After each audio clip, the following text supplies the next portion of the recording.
Assalomu alaykum, ümid hafta gazablanışlar, yaxshimisiz? Harmanglar, yaxshi, ishlar yaxshimi? Xo'sh. Biz shu aksiya qildik, aytib o'tgandik. Aksiyamizni ofisinada qoldirdik. Navro'z aksiyasi deb nomlanadigan aksiyamiz, qarshi gapdan chiqib, damozlar 3 milyon 400 qo'yilib turadi. Hozir 3 million tushirdik. 3 millionning ichida nechik bo'ladi? Kelasizlar, gaz qo'ydirasizlar. Keyin zapravkaga borasizlar. Birinchi zapravkasi besplatniy. Keyin nominal kelasizlar, shu spravka bo'ladi.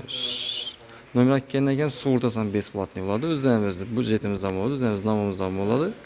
Mana aksiya qilib qo'ydik. 3 million so'm damozniki, 4 million so'm kobaltniki 90lik bo'ladi. Unga qo'yilgan vajalardan o'tadigan bo'lsak, bu ishim idealniyati cho'tkati vaja bilan qo'yilgan. Ko'rishlaringizmi, planka, patay boltlari bilan, tina shumkalari bilan birga ularni ajrattirib, mana shu moshli bo'lib chiqadi, do'stlar. Listi, birlik list bo'ladi, birlik. Zaporojniy yordamga o'zini joyindayni, shuda bo'ladi. Bir xil mestasi. Buni planka bilan qo'ygan, plankasi ham o'shin qalin plankadan yana. Balon shaffof metan bo'ladi. Ko'rishlaringizmi, yana вообще moshli bo'lib turadi. Rezinkalar bilan birga idealniyatik qo'yiladi, kraska yorilib. Elde qismına geldiğim olsak, eldinde yine her damgenin Lauda çempiyon redaklarından koyuladı. Xitoyniki yine.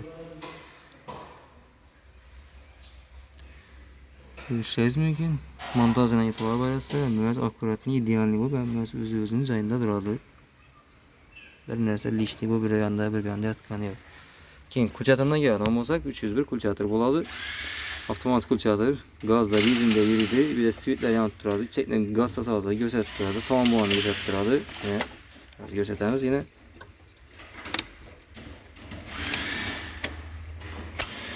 Azali gaz sakkanadi.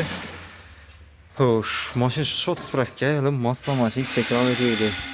15 kilometr degan dokumentlar ham yozib berildi. Yana shot spravka, bunda gayin dokumentlar ham o'zi idealniyatni taxlab beriladi. Kim shunday sifatli xizmatlar kerak bo'lsa, bemalol aloqaga chiqaverasizlar. Manzilimiz Xorazm viloyati, Urganch shahar, Xorazm avtosavdo avtosaloni bo'ladi, do'stlar.